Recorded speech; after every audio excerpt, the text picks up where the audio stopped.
नमस्कार विद्यार्थी मित्रांनो. पोलीस भरतीला आतापर्यंत ज्या काही प्रश्नपत्रिका झालेल्या आहेत त्यातले जे जीकेचे प्रश्न आहेत सामान्य अध्ययनचे ते अगदी चांगल्या पद्धतीने आपण विश्लेषण या लेक्चर सिरीज मध्ये करणार आहेत. तर पाहूया आपण पहिल्या प्रश्नाकडे वळूया. प्रश्न क्रमांक 1, वाफेवर चालणाऱ्या इंजिनचा शोध कोणी लावला? ऑप्शन क्रमांक 1 आंद्रे अँपियर, जेम्स वॅट नावाचा व्यक्ती आहे, जॉर्ज ओहम आणि अलेक्झांडर ओहम वोल्ट. याचं उत्तर जर पाहिलं तर जेम्स वॅट याने वाफेवर चालणाऱ्या इंजिनचा शोध लावलेला आहे. परंतु इतर तीनही व्यक्ती आपल्या कामाचे आहेत. जसं की आंद्रे अँपियरने काय केलेलं आहे, अँपियरचा शोध लावलेला आहे. आता अँपियर कशासाठी आहे तर विद्युत प्रवाह मोजण्याचा एकक आहे. विद्युत प्रवाह मोजण्याचा एकक. जॉर्ज ओहम बद्दल जर आपण पाहिलं तर जॉर्ज ओहम कशासाठी महत्वाचा आहे, त्याने ओहमचा शोध लावलेला आहे. ओहम हा विद्युत रोध मोजण्याचा एकक आहे, विद्युत रोध. आणि पुढचा जो चौथा ऑप्शन आहे अलेक्झांडर वोल्टा, त्याने वोल्टचा शोध लावलेला आहे. आणि वोल्ट कशासाठी महत्वाचा आहे तर विद्युत बल मोजण्याचं एकक आहे, विद्युत बल. तर अशा पद्धतीने हे महत्वाचं आहे. जसं की विद्युत रोध मोजण्याचं जे संज्ञा आहे किंवा चिन्ह आहे ते सुद्धा विचारलं जातं. ओहमचं चिन्ह अशा पद्धतीने आहे. आणि अँपियरचं चिन्ह जर विचारलं तर कॅपिटल ए ने अँपियरचं चिन्ह दाखवलं जातो. प्रश्न क्रमांक 2 कडे आपण वळूया. भारतीय पोलीस प्रशिक्षण अकादमी कोणत्या राज्यात आहे? महाराष्ट्र, तेलंगणा, आंध्र प्रदेश, तामिळनाडू. याचं उत्तर आहे तेलंगणा. तेलंगणाची राजधानी हैदराबाद. हैदराबाद. आणि या ठिकाणी भारतीय पोलीस प्रशिक्षण अकादमी आहे. आता हे नाव लक्षात घ्या, जे आहे ते सरदार वल्लभभाई पटेल यांच्या नावावरती ठेवलेली आहे, म्हणून तिला सरदार वल्लभभाई पटेल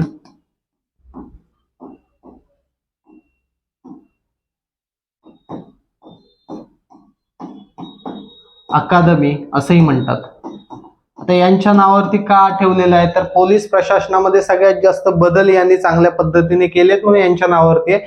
स्थापना जर याची विचारली गेली तर स्थापना याची झालेली आहे 15 सप्टेंबर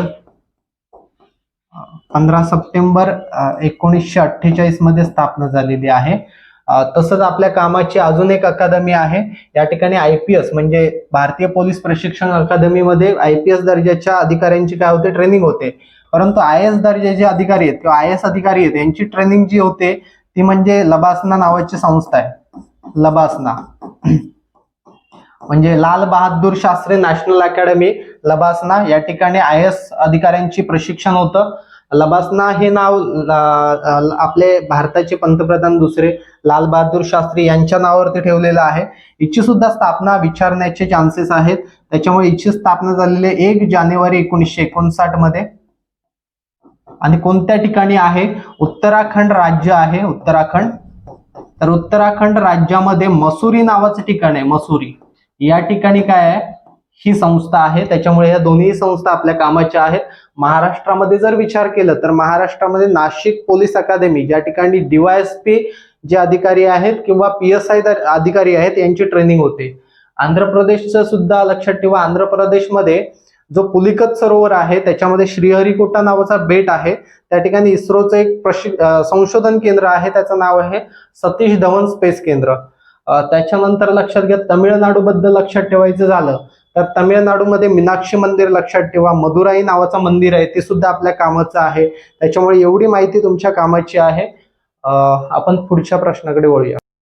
चला आपण पुढच्या प्रश्नाकडे जाऊया. पुढचा प्रश्न क्रमांक 3, संगणकाच्या बाबतीत यापैकी काय इनपुट डिव्हाइस नाही? आता परीक्षेला बऱ्याच वेळा इनपुट डिव्हाइस काय असतात आणि आउटपुट डिव्हाइस काय काय असतात हे विचारलेलं आहे. तर इथे तुम्हाला डायग्राम आहे. डायग्राम मध्ये दिलेलं आहे इनपुट डिव्हाइस बघा, कीबोर्ड, त्याच्यानंतर optical pen, joystick, scanner, barcode reader, हे काय आहेत, इनपुट डिव्हाइस आहेत. आउटपुट डिव्हाइस विचारलं तर हेडफोन्स आहेत, हेडसेट आहेत, स्क्रीन आहे, लेझर प्रिंटर आहे, त्याच्यानंतर प्लॉटर आहे, इंकजेट प्रिंटर आहे, स्पीकर आहेत. हे काय आहेत, आउटपुट डिव्हाइस आहेत. आणि इनपुट आणि आउटपुट दोन्ही असणारे लक्षात घ्या. डिजिटल कॅमेरा आहे, पेनड्राईव्ह आहे, टच स्क्रीन आहे, सीडी डीव्हीडी आहे, वेबकॅम आहे, मोडेम आहे. हे काय आहेत, इनपुट पण आहेत आणि आउटपुट पण आहेत. त्याच्यामुळे ही जी डायग्राम आहे ती तुमच्या व्यवस्थित लक्षात राहिली पाहिजे. त्याच्यानंतर संगणक हा घटक म्हटला तर त्याच्याबद्दल बेसिक माहिती असणं गरजेचं आहे. जसं की संगणकाचा शोध कोणी लावला संगणकाचा शोध लावला चार्ल्स बॅबेज नावाच्या व्यक्तीने. Charles Babbage. मग संगणकाबद्दल अजून काय लक्षात ठेवायचंय की जगामध्ये जो सुपर कम्प्युटर आहे त्याचं नाव लक्षात ठेवा. फुगाकू नावाचं सुपर कम्प्युटर आहे. फुगाकू. फुगाकू कोणत्या देशाचा आहे? जपान नावाच्या देशाचा आहे फुगाकू. आपल्या भारतामध्ये पण सुपर कम्प्युटर आहे का? आहे. त्याचं नाव आहे परम नावाचं. परम. भारतातला जो सुपर कम्प्युटर आहे त्याचं नाव आहे परम. कोणी तयार केलेलं आहे? यांना विजय भटकर या व्यक्तीने तयार केलेलं आहे. विजय भटकर. कळतंय का? त्याच्यामुळे लक्षात घ्या. अजून एक करंट मध्ये मुद्दा आहे सध्या. परमशंख नावाचं सुपर कम्प्युटर सध्या तयार केला जात आहे. तो कोणत्या ठिकाणी केला जात आहे? त्याचं काम सुरू आहे, पुण्यामध्ये सुरू आहे. त्याच्यामुळे हा करंटचा मुद्दा आहे, तुमच्या कामाचा आहे. लक्षात घ्या. त्याच्यामुळे एवढी माहिती तुमच्या लक्षात असणं गरजेचं आहे. आपण पुढच्या प्रश्नाकडे वळूया. प्रश्न क्रमांक 4 वरती. ही संज्ञा म्हणजे खाली दिलेले 4 ऑप्शन आहेत त्यातलं विचारलेलं आहे. ही संज्ञा बँकिंग प्रणालीशी संबंधित नाही. आरटीजीएस आहे ही संबंधित आहे, लक्षात घ्या. त्याच्यानंतर एनईएफटी सुद्धा संबंधित आहे बँकिंग रिलेटेड. IFSC जो कोड असतो तो सुद्धा संबंधित आहे. 4 नंबरचा जो ऑप्शन आहे तो संबंधित आहे. TRIP काय आहे ते नंतर बघूया. पहिल्यांदा बँकिंग क्षेत्राशी काही बेसिक मुद्दे आहेत ते आपण बघूया.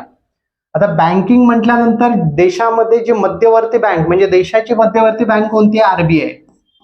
RBI बद्दल काही मुद्दे लक्षात ठेवा. जसं की RBI ची स्थापना कोणत्या कायद्याने झाली? 1934 चा कायदा. RBI ची स्थापना कधी झाली? 1 एप्रिल 1935 मध्ये झालेली आहे. RBIचं मुख्यालय कुठे आहे? मुंबई या ठिकाणी. मुंबई. कळतंय का? त्याच्यानंतर लक्षात घ्या RBIचे पहिले गव्हर्नर विचारले. पहिले गव्हर्नर, तर इथे बरेच जण चुकवतात. ऑसबॉर्न स्मिथ नावाचा व्यक्ती आहे. ऑसबॉर्न स्मिथ हा पहिला RBIचा गव्हर्नर आहे. परंतु भारतीय वंशाचे किंवा भारताचे पहिले गव्हर्नर किंवा भारतातले पहिले RBIचे गव्हर्नर जर विचारलं तर ते आहेत CD देशमुख. CD देशमुख नावाचे व्यक्ती हे RBIचे पहिले गव्हर्नर आहेत. कळतंय का? त्याच्यानंतर लक्षात घ्या RBIचं राष्ट्रीयकरण कोणत्या वर्षी झालेलं आहे? बऱ्याच वेळा याच्यावरती प्रश्न विचारलेला आहे. RBIचं राष्ट्रीयकरण कधी झालेलं आहे? 1949 मध्ये RBIचं पहिल्यांदा राष्ट्रीयकरण झालेलं आहे. आणि अजून एक साल आपल्या कामाचं आहे 1969. 69 ला एकूण 14 बँकांचं राष्ट्रीयकरण झालेलं आहे. त्याच्यामुळे हे दोनही साल आपल्या कामाचे आहेत.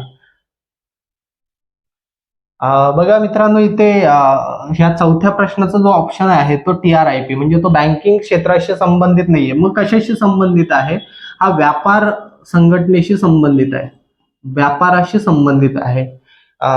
जगामध्ये एक संस्था आहे जागतिक लेवलला जिचं नाव आहे जागतिक व्यापार संघटना. जागतिक व्यापार संघटना. आणि हिने एक करार केला त्याचं नाव आहे TRIP. TRIP नावाचा करार आहे. आता जागतिक व्यापार संघटनेची माहिती असणं गरजेचं आहे की हिची स्थापना कधी झालेली आहे.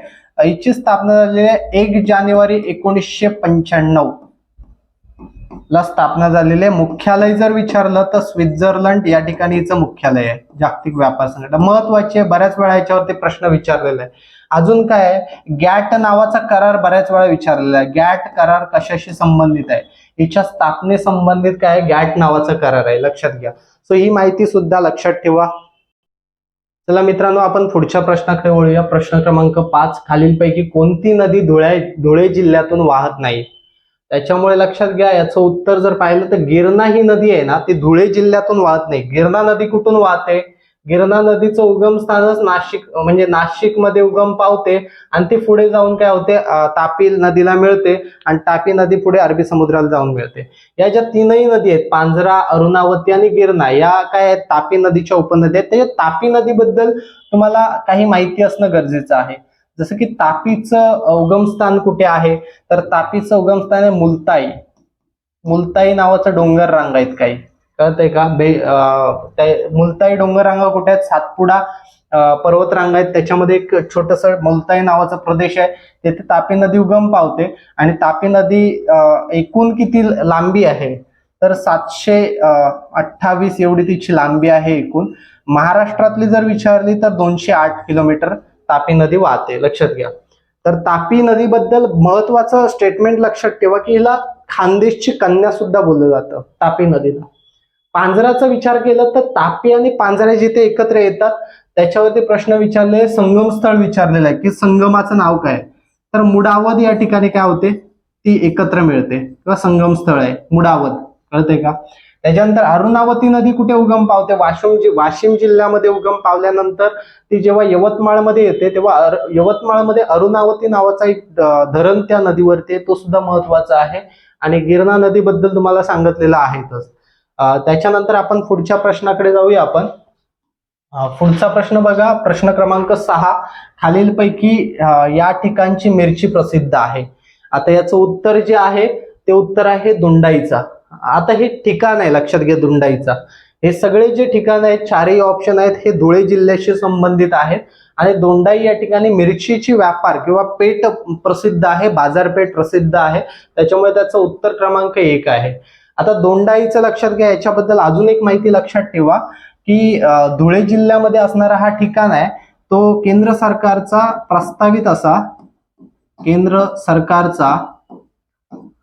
प्रस्तावित औष्णिक विद्युत प्रकल्प आहे. औष्णिक विद्युत प्रकल्प आहे, त्याच्यामुळे हा नवीन होणारा औष्णिक विद्युत प्रकल्प असणार आहे. साक्रीबद्दल पाहिलं तर धुळे जिल्ह्यातला एक महत्वाचा तालुका आहे जो की महाराष्ट्रातला 2ऱ्या नंबरचा सगळ्यात मोठा तालुका आहे. सिंदखेडाबद्दल विचार केला तर सिंदखेडा तालुक्यामध्ये दोंडाईचं नावाचं ठिकाण आहे. आणि नरडाणाबद्दल विशेष असं काही नाही, पण नरडाणा हा तालुका आहे, ठिकाण आहे धुळे जिल्ह्यातला. त्याच्यामुळे हा प्रश्न तुमचा अत्यंत महत्वाचा आहे. कशासाठी, मिरचीची व्यापारपेठ किंवा मिरचीची बाजारपेठ कुठे आहे, दोंडाईच्या या ठिकाणी आहे. चला प्रश्न क्रमांक 7 कडे वळूया आपण. प्रश्न क्रमांक 7 आहे, डॉक्टर MS स्वामीनाथन हे भारतीय हरित क्रांतीचे जनक होते हे विधान ... आहे. विचारलंय बरोबर आहे का, चुकीचं आहे का, संदिग्ध आहे का की अवास्तव आहे का, तर याचं उत्तर आहे बरोबर आहे, लक्षात घ्या. पण डॉक्टर MS स्वामीनाथन यांच्याबद्दल बरीच माहिती आपल्या कामाची आहे, कारण रिसेंटली आत्ताच त्यांचा मृत्यू झालेला आहे. रिसेंटली काही दिवसापूर्वी काय केलेलं आहे, डॉक्टर MS स्वामीनाथन पुरस्कार सुद्धा जाहीर झालेला आहे. त्याच्यामुळे हा प्रश्न अत्यंत महत्वाचा आहे आपल्या कामाचा. MS स्वामीनाथन यांचं कार्य जर पाहिलं तर हरित क्रांतीमध्ये सगळ्यात मोठं योगदान आहे त्यांचं. काय योगदान आहे, तर 1960 आणि 1970चा जो दशक होता तर त्या टायमाला भारतामध्ये बरंच काय आलेला, दुष्काळ आलेला आहे. आपली फाळणी सुद्धा झालेली आहे, फाळणीचा सगळ्यात मोठा इम्पॅक्ट पडलेला आहे भारतावरती आणि त्याच्यामुळे अन्नधान्यांचा तुटवडा भारतावरती पडला होता. आता त्याच टायमाला भारताने काही गहू आयात केला होता अमेरिकेकडून, ज्याचं नाव होतं PL 480. गव्हाच्या नाव सुद्धा लक्षात ठेवा. हा जो PL 480 जो गहू होता हा एवढा कमी दर्जाचा होता की हा जो गहू आहे तो अमेरिकेमध्ये डुकरांना चारायला देतात, कळते का, आणि तो गहू अमेरिकेने भारताला पाठवला होता. MS स्वामीनाथन यांना वाटलं कुठेतरी की भारतामध्ये ही स्थिती परत एकदा निर्माण नाही झाली पाहिजे, म्हणून हरित क्रांती आपल्या ठिकाणी चांगल्या पद्धतीने राबवली पाहिजे. त्यासाठी त्यांनी हरित क्रांतीचे जे जागतिक दर्जाचे जे जनक आहेत हरित क्रांतीचे जागतिक लेवलला, नॉर्मन बोरलॉग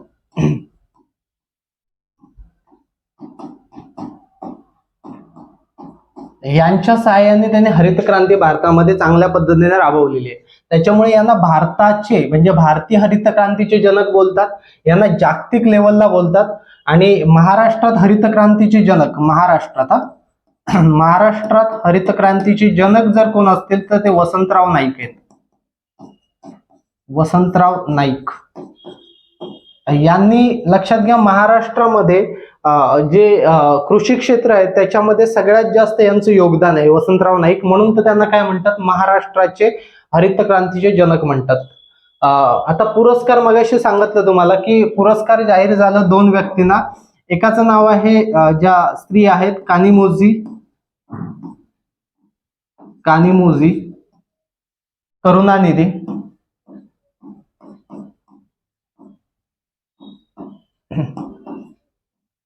आणि दुसरे जे व्यक्ती आहेत त्यांचं नाव आहे BR कंबोज.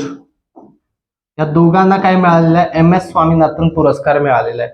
दोघांबद्दल माहिती थोडीफार लक्षात ठेवा. जसं की ही व्यक्तिमत्व खूप महत्वाची आहे. कानिमोझी करुणानिधी म्हणजे तामिळनाडूचे जे दुसरे मुख्यमंत्री आहेत एम करुणानिधी, त्यांचं म्हणजे काही वर्षांपूर्वी निधन झालं. त्यांच्याच ह्या कन्या आहेत कानिमोझी करुणानिधी. कोणत्या पक्षाशी संबंधित आहेत तर यांचा पक्ष आहे डीएमके पक्ष. द्रविड मुनेत्री कळगम नावाचा पक्ष आहे यांचा आणि या पक्षाच्या खासदार आहेत. यांना मिळालेला हे डॉक्टर एम एस स्वामीनाथन पुरस्कार आहे. आणि दुसरे व्यक्ती आहेत बी आर कंबोज. त्याच्यामुळे हे दोन्हीही व्यक्ती आपल्या कामाचे आहेत. ठीक आहे. तसंच करंटमध्ये सध्या तमिळनाडू राज्यामध्ये एक नवीन राजकीय पक्ष सुद्धा तयार झालेला आहे, ज्याचं नाव आहे TVK, तमिळगा वेत्री कझगम नावाचं जे पक्ष आहे ते कोणी सुरू केलेलं आहे? तमिळनाडूमध्ये जो सुपरस्टार आहे विजय थलापती नावाचा सुपरस्टार विजय थलापती यांनी सुरू केलेला हा पक्ष आहे. त्याच्यामुळे पक्ष आपल्या कामाचा आहे. तमिळनाडूमध्ये सुरू झालेला नवीन राजकीय पक्ष आहे, त्याच्यामुळे हे कामाचं महत्वाचं आहे. प्रश्न क्रमांक 8 कडे आपण जाऊया. खालीलपैकी कोणता जिल्हा धुळे जिल्ह्यात नाही? त्याच्यामुळे धुळे जिल्ह्यात बघा लळिंग किल्ला आहे, भामेर नावाचा किल्ला सुद्धा आहे, सोनगीर नावाचा किल्ला सुद्धा आहे. नाही विचारलंय त्याच्यामुळे याचं उत्तर येणार आहे गाळणा. आता गाळणा जो किल्ला आहे तो नाशिक जिल्ह्यामध्ये आहे, हे लक्षात ठेवा. चला आपण पुढच्या प्रश्नाकडे जाऊया. पुढचा प्रश्न जो आहे तो प्रश्न आहे प्रश्न क्रमांक 9. डेसिबल या एककाने काय मोजतात? तर डेसिबल म्हणजे डेसिबल या एककाने ध्वनीची तीव्रता मोजली जाते. त्याच्यामुळे हा युनिट आपल्या कामाचा आहे. सोबतच इतर 3 ऑप्शन सुद्धा महत्वाचे आहेत, जसं की प्रकाशाची तीव्रता मोजण्यासाठी कोणत्या एककात मोजलं जातं? तर कॅन्डेला. त्याच्यानंतर समुद्राची खोली मोजण्यासाठी कोणतं एकक वापरलं जातं? फॅथोमीटर. परंतु अजून एक यंत्रणा सुद्धा वापरली जाते, एकक नाही यंत्रणा. लक्षात घ्या, यंत्रणेचं नाव आहे सोनार. सोनार यंत्रणेद्वारे सुद्धा समुद्राच्या खोली मोजली जाते. या यंत्रणेद्वारे अल्ट्रासॉनिक वेव्स काय केल्या जातात? समुद्राच्या खोलीपर्यंत तळापर्यंत पोहोचवल्या जातात आणि आपल्याला कळतं की समुद्राची खोली किती आहे. त्याच्यानंतर चौथं जे ऑप्शन आहे ते आहे विद्युत बल. मगाशीच सांगितलं की अलेक्झांडर वोल्टा नावाचा व्यक्ती आहे, त्याने वोल्टचा शोध लावला आणि विद्युत बल मोजण्याचं जे एकक आहे ते वोल्ट आहे. कळतंय का? तर 4ही ऑप्शन तुमच्या कामाचे आहेत. पुढे चला आपण पुढच्या प्रश्नाकडे जाऊया. प्रश्न क्रमांक 10. लोणार हे उल्काजन्य सरोवर कोणत्या जिल्ह्यामध्ये आहे? तर लोणार हे सरोवर आहे बुलढाणा जिल्ह्यामध्ये. आणि लोणार सरोवराचं वैशिष्ट्य आपल्याला कामाचं आहे, जसं की 2020 मध्ये घटना घडली की ह्या लोणार सरोवरामध्ये जे पाणी आहे ते अचानक गुलाबी पडलं आणि जागतिक लेवलला याची चर्चा झाली. आणि त्याच्यामुळे ह्या लोणार सरोवराला 2020 मध्ये काय मिळालं? रामसार स्थळाचं किंवा रामसार यादीमध्ये प्रवेश मिळाला. म्हणजे महाराष्ट्रामध्ये जर विचारलं, महाराष्ट्रामध्ये रामसार स्थळ किती आहेत? 3 आहेत. एक म्हणजे काय? नांदूर मधमेश्वर नाशिक या ठिकाणी, त्याच्यानंतर लोणार सरोवर बुलढाणामध्ये आणि ठाणे खाडी ही ठाण्यामध्ये, हे 3 आहेत. तसंच देशाला आपल्या 75 वर्ष स्वातंत्र्य मिळून 75 वर्ष झाली आणि 75 वर्षाच्या दिनानिमित्त किंवा 75 वर्ष पूर्ण झाली, त्याच्यामुळे देशामध्ये रामसार स्थळांची संख्या सुद्धा आता 75 झालेली आहे, हे सुद्धा लक्षात ठेवा. आता हे रामसार स्थळ म्हणजे काय? तर रामसार स्थळ म्हणजे काय? तर इराणमध्ये एक शहर आहे रामसर नावाचं शहर आहे. त्या ठिकाणी पाणथळ जो प्रदेश आहे त्याच्यामध्ये जी जैवविविधता आहे ती व्यवस्थित राहिली पाहिजे, म्हणून त्याच्या संबंधित रामसर या ठिकाणी एक तो करार झाला, त्याला रामसर करार म्हणतात. तर हा कधी झालेला आहे? 2 जानेवारी 1971 मध्ये हा करार झालेला आहे. त्याच्यामुळे 2 जानेवारी नाहीये, 2 फेब्रुवारी, इथे लक्षात ठेवा, 2 फेब्रुवारी 1971 ला हा करार झालेला आहे. त्याच्यामुळे 2 फेब्रुवारी हा पाणथळ दिन म्हणून साजरा केला जातो. तसंच इतर सुद्धा ऑप्शन्स आपल्या कामाचे आहेत. इतर ऑप्शन मध्ये जळगाव जिल्हा खूप महत्वाचा आहे, कारण जळगाव जिल्ह्याचं जर वैशिष्ट्य पाहिलं तर यावल जिल्ह्यामध्ये पाल हे थंड हवेचं ठिकाण या ठिकाणी आहे. जळगावच्या केळी सुद्धा आपल्याला माहिती आहे की प्रसिद्ध आहेत तिथल्या. जळगावमध्ये अजून काय आहे, साने गुरुजींचं जन्मस्थान हे जळगावमध्ये अंमळनेर या ठिकाणी आहे. त्याच्यानंतर जळगावमध्ये ग्रामीण म्हणजे राष्ट्रीय काँग्रेसचं ग्रामीण अधिवेशन फैजपूर या ठिकाणी, जळगावचं एक ठिकाण आहे फैजपूर, त्या ठिकाणी 1936ला पहिलं ग्रामीण अधिवेशन जळगाव या ठिकाणी झालेलं आहे. त्याच्यामुळे ही माहिती लक्षात ठेवा. त्याच्यानंतर संभाजीनगर बद्दल खूप महत्वाच्या तुम्हाला इथे माहिती लक्षात ठेवायचं आहे. जसं की संभाजीनगर बद्दल काही मुद्दे लक्षात ठेवा. याला 52 दरवाजांचं शहर सुद्धा बोलतात. 52 दरवाजांचे शहर. त्याच्यानंतर काही लेण्या महत्वाच्या आहेत. पितळखोरा लेणी, जी की सगळ्यात प्राचीन लेणी मानली जाते. बौद्ध काळातील सर्वात प्राचीन लेणी कोणती आहे तर पितळखोरा आहे. सोबत अजून सुद्धा आहेत अजिंठा वेरूळ लेणी. अजिंठा वेरूळ लेणी हे सुद्धा महत्वाचं आहे. तसंच जर आपण पाहिलं संभाजीनगर हिमरूशालीसाठी खूप महत्वाचं ठिकाण आहे. शालीसाठी भरपूर महत्वाचं आहे. तसं आपण जर पाहिलं तर डॉक्टर बी आर आंबेडकर विद्यापीठ, डॉक्टर बी आर आंबेडकर विद्यापीठ सुद्धा महत्वाचं आहे. तर ही माहिती तुमच्या कामाची आहे.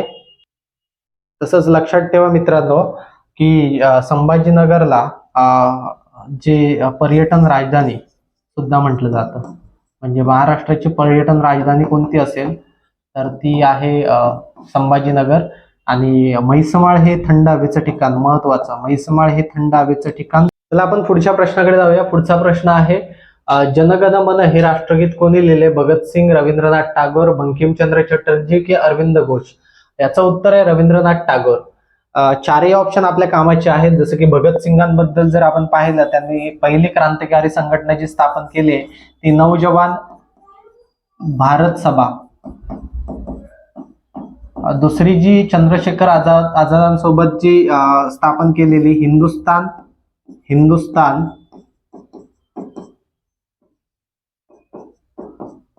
सोशलिस्ट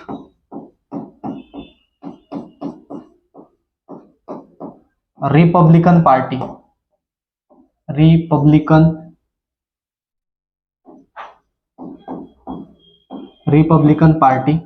ही सुद्धा महत्वाची क्रांतिकारी संघटना आहे. तसंच लक्षात घ्या की संसदेवरती जो बॉम्ब झाला त्या बॉम्ब लक्षात घ्या सुखदेव, बटुकेश्वर दत्त, सुखदेव आणि भगतसिंग, सुखदेव आणि राजगुरू. लक्षात घ्या ती 3 व्यक्ती, त्यांना 23 मार्च 1931ला फाशी झालेली आहे या प्रकरणामुळे. आणि त्याच्यामुळे 23 मार्च हा शहीद दिन म्हणून साजरा केला जातो. भगतसिंगांबद्दल जे साहित्य लक्षात ठेवायचे असेल ते मी नास्तिक का हे साहित्य त्यांचं आहे. त्याच्यानंतर आपण रवींद्रनाथ टागोर यांच्याबद्दल बघूया. तर रवींद्रनाथ टागोर यांची एक साहित्य आहे, साहित्य नाव आहे गीतांजली. बऱ्याच वेळा परीक्षेला विचारलेलं आहे की गीतांजली हे साहित्य कोणाचं आहे. या गीतांजली साहित्यामध्ये जे राष्ट्रगीत आहे ते जनगण मन या साहित्यामधनं घेतलेलं आहे. आणि या साहित्याला 1913 मध्ये आशियातले पहिले व्यक्ती ज्यांना नोबेल पारितोषिक प्राप्त झालेलं आहे ते कोण आहेत? रवींद्रनाथ टागोर. अजून करंट अफेअर्स बद्दल, चालू घडामोडीबद्दल काही माहिती लक्षात ठेवा की शांतिनिकेतन हे त्यांचा आश्रम आहे. शांतिनिकेतन हे त्यांचा आश्रम आहे. त्या आश्रमाला सध्या जागतिक वारसा स्थळाचा दर्जा प्राप्त झालेला आहे. हे पश्चिम बंगालमध्ये असणारं शांतिनिकेतन हे त्यांचा आश्रम आहे. 1923 मध्ये लक्षात घ्या त्यांनी विश्वभारती विद्यालयाची स्थापना केलेली आहे. विश्वभारती विद्यापीठ याची स्थापना त्यांनी केलेली आहे. अजून त्यांच्याबद्दल लक्षात ठेवायचं तर जालियनवाला बाग हत्याकांड जो झाला त्याच्यासाठी ब्रिटिशांनी त्यांना जी सर नावाची पदवी दिली होती ती सर नावाच्या पदवीचा सुद्धा त्यांनी त्याग केलेला आहे. तसंच त्यांना नाईटहूड नावाची पदवी सुद्धा प्राप्त झालेली आहे. नाईटहूड नावाची पदवी सुद्धा प्राप्त झालेली आहे. आणि लक्षात घ्या महात्मा गांधींना महात्माची पदवी कोणी दिली असेल तर ते रवींद्रनाथ टागोर हे होते. लक्षात घ्या. त्याच्यानंतर बंकिमचंद्र चटर्जी ज्यांनी भारताचं जे राष्ट्रीय गीत आहे वंदे मातरम, ते वंदे मातरम कोणी लिहिलेलं आहे? बंकिमचंद्र चटर्जी. आता यांच्याबद्दल माहिती लक्षात ठेवा की आनंद मठ नावाची जी कादंबरी आहे किंवा साहित्य आहे. आनंद मठ जी कादंबरी आहे ती बंकिमचंद्र चटर्जी यांचीच आहे. वंदे मातरम हे राष्ट्रीय गीत जर पाहिलं तर 1896चं जे कलकत्ता अधिवेशन झालं त्या ठिकाणी पहिल्यांदा हे गायलं गेलं होतं. सो ही माहिती त्यांच्याबद्दल लक्षात ठेवा. त्याच्यानंतर पुढचे आहेत अरविंद घोष नावाचे जे व्यक्ती आहेत त्यांच्याबद्दल माहिती लक्षात ठेवायची. वयाच्या 7व्या वर्षी हे भारत सोडून ब्रिटनला शिक्षणासाठी गेले. त्याच्यानंतर भारतामध्ये आल्यानंतर बडोद्याची जे संस्थानाचे राज्य होते सयाजीराव गायकवाड यांच्या ठिकाणी त्यांनी काय सचिव म्हणून काम पाहिलेलं आहे. एक किंग्सफोर्ड नावाचा ब्रिटिश अधिकारी होता, त्याच्या बोगीवरती जेव्हा हल्ला झाला होता, प्रफुल्ल चाकी आणि खुदिराम बोस यांनी जेव्हा त्यांच्यावरती हल्ला केला होता किंग्सफोर्ड नावाच्या अधिकाऱ्यावरती, तेव्हा संशयावरती यांना सुद्धा अटक केली होती. त्याच्यानंतर यांना शिक्षा सुद्धा झालेली आहे. शिक्षा झाल्यानंतर सुटल्यानंतर त्यांनी धर्म नावाचं एक साप्ताहिक सुरू केलेलं आहे आणि त्याच्यानंतर यांच्याबद्दल एक पुस्तक सुद्धा लक्षात ठेवा. पुस्तकाचं नाव आहे द लाईफ डिवाइन नावाचं पुस्तक आहे. द लाईफ डिवाइन नावाचं पुस्तक लक्षात ठेवा.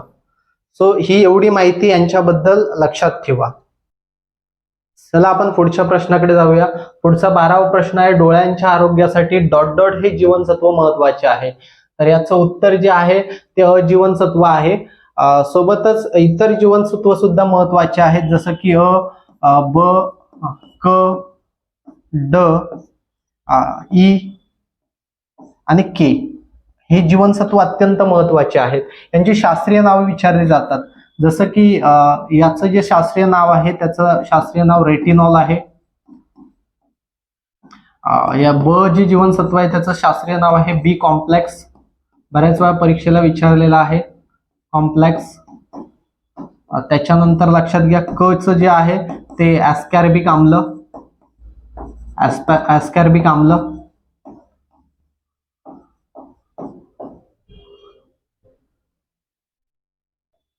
ॲस्कॉर्बिक आम्ल. त्याच्यानंतर लक्षात घ्या याचं जे आहे ड जीवनसत्वाचं शास्त्रीय नाव आहे कॅल्सिफेरॉल. कॅल्सिफेरॉल. कॅल्सिफेरॉल. ई जो आहे त्याचं नाव आहे टोकोफेरॉल. टोकोफेरॉल. आणि जो के आहे त्याचं नाव आहे सायनोक्विनॉल. सायनोक्विनॉल. सायनोक्विनॉल नावाचं शास्त्रीय नाव आहे. आता यांच्याबद्दल काय विचारलं जातं, यांचे रोग विचारले जातात. तर सगळ्यांना माहिती आहे डोळ्याचे जे आरोग्याचा रोग आहे त्याला रातनळेपणा हा शब्द सुद्धा वापरला जातो. तो अजीवनसत्वामुळे होतो. ब जीवनसत्वाचा जर विचार केला तर ब जीवनसत्वाच्या कमतरतेमुळे बेरीबेरी नावाचा रोग होतो. क जीवनसत्वाच्या अभावी जर आपण पाहिलं स्कर्वी नावाचा रोग होतो. ड जीवनसत्वाच्या जर आपण पाहिलं तर ड जीवनसत्वामुळे काय होतं, मुडदूस नावाचा रोग होत असतो. रक्तासंबंधी जर पाहिलं ई संबंधित तर ई संबंधित हिमोफेलिया नावाचा रोग होत असतो. लक्षात घ्या रक्तासंबंधित जर पाहिलं तर आपण तर हे रोग तुम्हाला अत्यंत महत्वाचे आहेत. चला आपण पुढच्या प्रश्नाकडे जाऊया. पुढचा प्रश्न आहे महाराष्ट्रातील पहिला सोने शुद्धीकरण कारखाना कुठे आहे. हे पहिलं जे आहे ना जिथे जिथे काय काय शोध लागलेले आहेत किंवा काय काय सुरू झालेले याच्यावरती बऱ्याच वेळा प्रश्न विचारलेला आहे. त्याच्यामुळे उत्तर याचं आहे शिरपूर. या ठिकाणी काय पहिले सोने शुद्धीकरण कारखाना सुरू झालेला आहे. त्याच्यानंतर श्रीरामपूर हे ठिकाण कशाशी संबंधित आहे तर चिकू या फळाशी अत्यंत महत्वाचा संबंधित जो प्रसिद्ध असणारे ठिकाण आहे चिकूसाठी तो म्हणजे श्रीरामपूर. नागपूर बद्दल काही माहिती असणं गरजेचं आहे. नागपूर बद्दल जर विचार केला तर नागपूर बद्दल पहिली गोष्ट उपराजधानी. बरेच मुद्दे आपल्याला इथे कव्हर करायचे. उपराजधानी आहे ही महाराष्ट्राची. त्याच्यानंतर ही देशाची व्याघ्र राजधानी सुद्धा आहे. देशाची व्याघ्र राजधानी.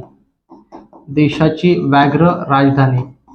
त्याच्यानंतर RSS नावाची जी संघटना आहे RSS तर RSS केंद्र सुद्धा या ठिकाणीच आहे. त्याच्यानंतर लक्षात घ्या बुटीबोरा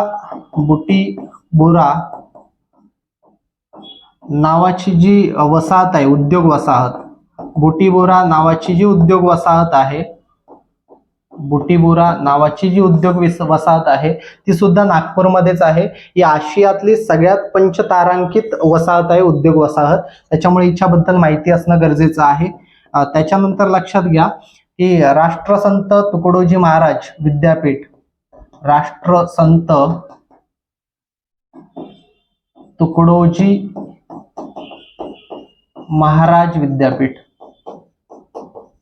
कुठे आहे? नागपूरमध्येच आहे. नागपूरला लक्षात घ्या, जगातील सर्वात मोठं धर्माचं आचरण दीक्षाभूमी ज्याला बोललं जातं, दीक्षाभूमी. दीक्षाभूमी म्हणजे याच नागभूमीत डॉक्टर बी.आर. आंबेडकर यांनी काय केलेलं आहे? बौद्ध धर्माचा स्वीकार केलेला आहे. नागपूर जर पाहिलं तर नाग नदीवरती वसलेला हा एक जिल्हा आहे. त्याच्यानंतर पेंच व्याघ्र प्रकल्प याच ठिकाणी आहे. पेंच व्याघ्र प्रकल्प, पेंच व्याघ्र प्रकल्प याच ठिकाणी आहे. सोबतच लक्षात ठेवा, कवी कालिदास यांनी मेघदूत नावाच्या ग्रंथाची रचना केलेली आहे. मेघदूत नावाच्या ग्रंथाची रचना केलेली आहे. त्याच्यामुळे लक्षात घ्या, कवी कालिदास संस्कृत विद्यापीठ सुद्धा नागपूरमध्येच आहे, लक्षात घ्या. त्याच्यानंतर 0 माईल हे ठिकाण कुठे आहे? 0 माईल हे ठिकाण सुद्धा नागपूरमध्येच आहे. सोबतच नागपूरचं अजून वैशिष्ट्य लक्षात ठेवा की NEERI ही एक संस्था आहे. NEERI जी संस्था आहे ती पर्यावरण तंत्रज्ञान संशोधनाशी संबंधित असणारी जी संघटना आहे ती नागपूरमध्येच आहे. सो नागपूरची ही माहिती लक्षात ठेवा. चला आपण पुढच्या प्रश्नाकडे जाऊया. प्रश्न क्रमांक 14. भारत हे खालीलपैकी कोणत्या प्रकारचं राष्ट्र नाही? लक्षात घ्या, कधी कधी आपण काय करतो, आहे नाही याच्यावरती पण फोकस करा. तर बघूया, ऑप्शन क्रमांक 1 समाजवादी आहे. साम्राज्यवादी नाहीये, लक्षात घ्या, भारत हा साम्राज्यवादी देश नाहीये. लोकशाही आहे आणि प्रजासत्ताक आहे. याचे काही क्रम आहेत, लक्षात घ्या. आपल्या संविधानामध्ये जो संविधानाची प्रास्ताविक आहे त्याच्यामध्ये क्रम लक्षात ठेवा. पहिल्या नंबरवरती सार्वभौम हा शब्द आहे, सार्वभौम. दुसऱ्या नंबरवरती जो शब्द आहे तो म्हणजे समाजवादी. त्याच्यानंतर धर्मनिरपेक्ष,